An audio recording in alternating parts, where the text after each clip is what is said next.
Appalachia is full of strange tales. As somebody from the foothills, I grew up hearing about creatures up in the mountains, spirits that roam the hollers, and shadow figures that may follow you home. Tonight, on the other side, you'll hear 4 first-hand accounts that were emailed to me from Kentucky and West Virginia. Stories from people who claim they've been stalked by this thing for years. Some stumbled upon him by accident, others may have summoned him here. Listen closely, because the Hat Man has a way of finding those who know about him. And if you start to feel like you're not alone, maybe it's because you aren't.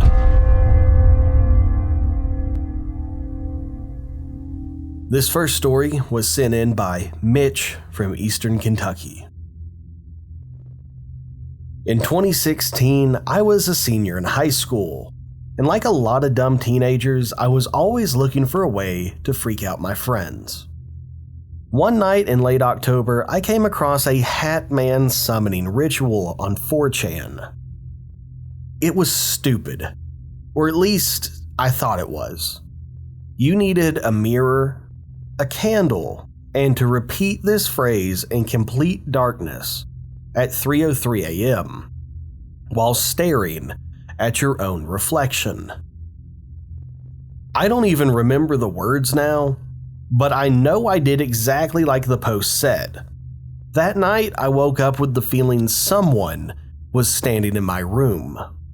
I thought it was my dad, but when I opened my eyes, there was a tall man in the corner wearing a wide-brimmed hat. His outline was pitch black, like a shadow, but somehow darker than the rest of the room. He didn't move, he didn't speak. He just stood there. I blinked and he was gone. But that wasn't the end. Since then, I've seen him everywhere. He's in doorways, at the edge of parking lots, standing under street lamps that somehow don't light him at all. I've lost 3 jobs because I've had panic attacks at work. My fiance left me after I woke up screaming one night and said, "He's here." I've tried moving, but he follows. Last year, I built a shack deep in the woods on my grandfather's old property, miles from town. I thought maybe if I cut myself off from people and stayed hidden, he'd lose track of me.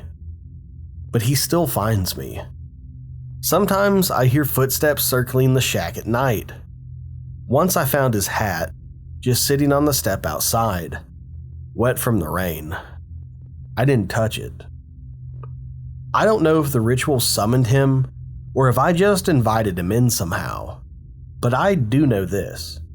If you're reading this, don't try it. He's real. And once he sees you, you belong to him. Our next story is from Kayla from Boone County, Kentucky. The Florence Mall has been dying for years. Half of the stores are empty, and the food court is almost quiet. I like walking there early in the morning before work because it's warm, safe, and empty. At least, I used to feel safe. Last November, I was walking past the old Sears entrance. The glass was so grimy that you could barely see through it, but I caught my reflection in the window. And then I saw something else.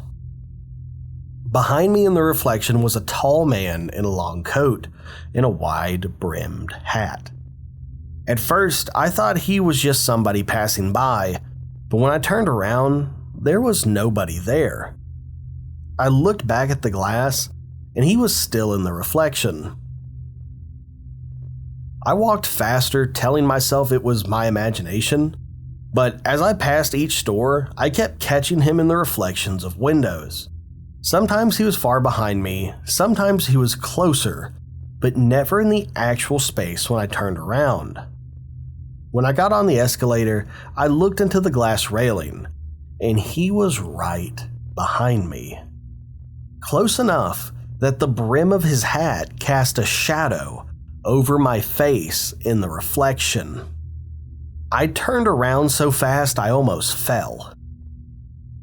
No one was there. I ran to my car and the automatic doors hesitated before opening, like they didn't want me to leave, like they didn't want to let me out. I haven't been back to the mall since, but now and then I see him in other windows like office building glass, storefronts, and even my own TV when it's turned off. And every time, he seems just a little bit closer. Listener Eric from Pike County, Kentucky sent this story in. There's an old gravel road near my house that leads to a collapsed mine. It's not on any maps, and most folks around here don't even know it exists anymore. I go there sometimes at night to sit in my truck, drink a beer, and think. One night in early spring, I was parked there when I noticed movement in my side mirror. At first, I thought it was a deer, but the shape was all wrong. It was tall and skinny and stood out against the moonlight. I turned my head, but there was nothing. I told myself it was just my imagination, until I looked in the rearview mirror. He was standing in the middle of the road, about 30 feet back. Black hat, black coat, no face that I could see. Just still, watching. I started my truck and backed up to turn around. The moment my headlights passed over him, he was gone. I drove home fast, checking every mirror the whole way. That night, I woke up to the sound of gravel crunching outside my bedroom window. The mine road is miles away from my house. I haven't gone back since, but 2 weeks ago, I found a trail of wet footprints leading from my front door to my bedroom, stopping right at my bed. Our final story from tonight comes from a paranormal researcher who is actively hunting the Hat Man. Elijah Anacini has apparently dedicated his life to hunting down this creature. I've been chasing ghosts, cryptids, and Appalachian legends for the better part of 20 years.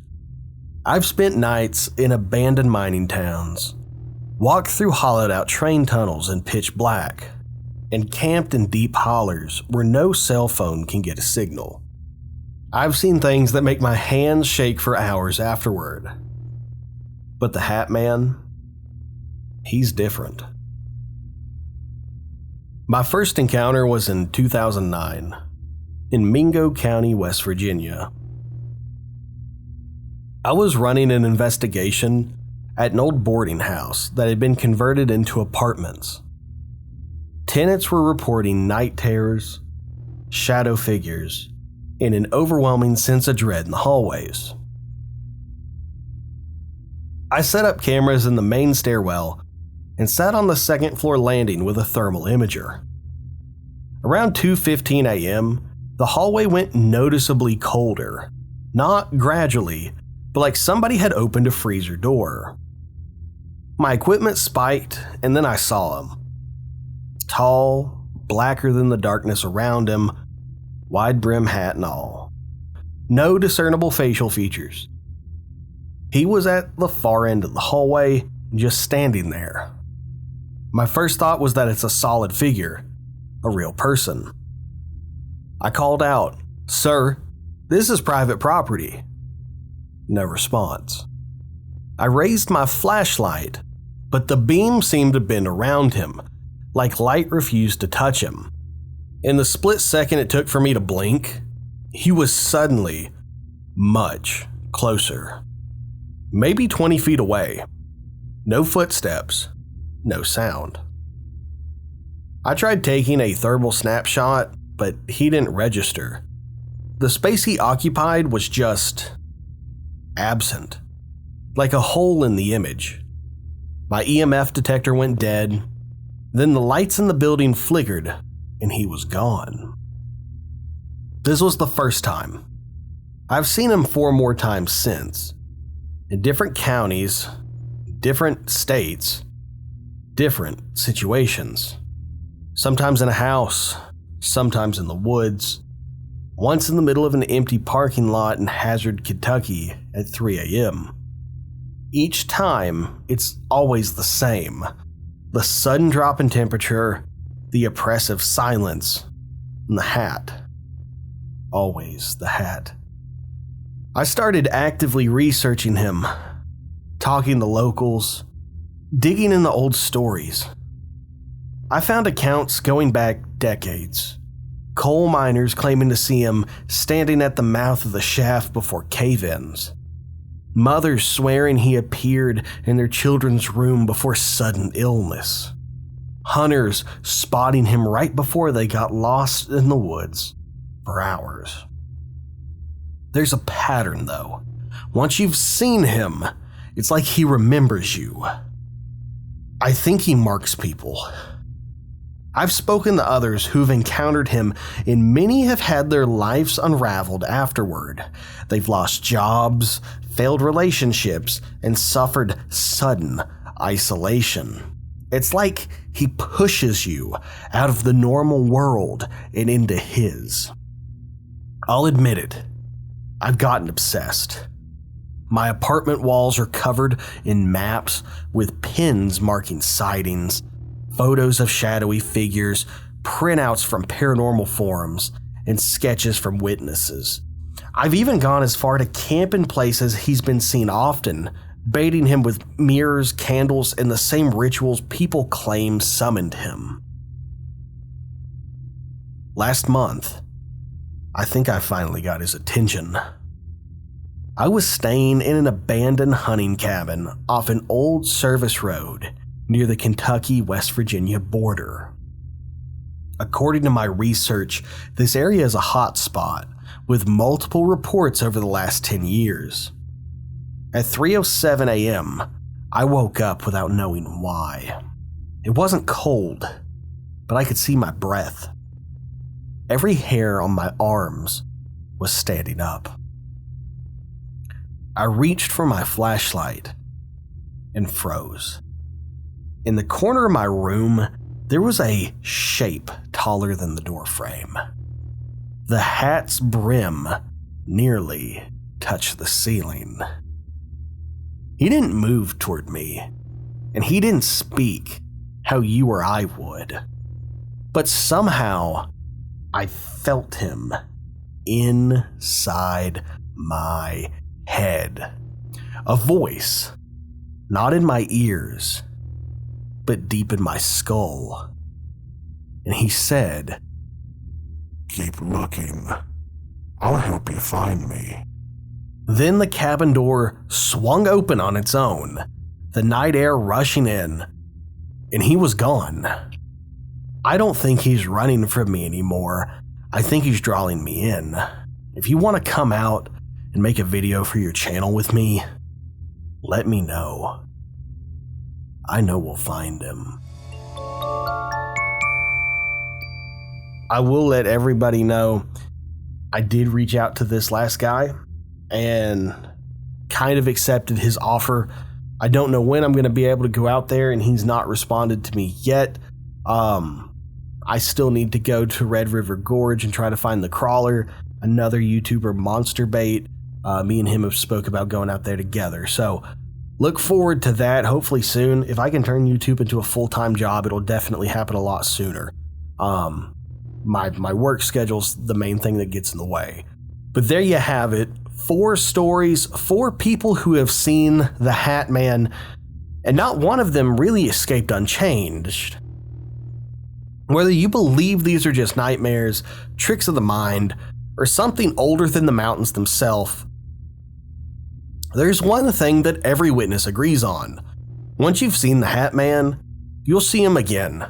Maybe it's in a window. Maybe it's in a reflection. Maybe it's in the corner of your own bedroom.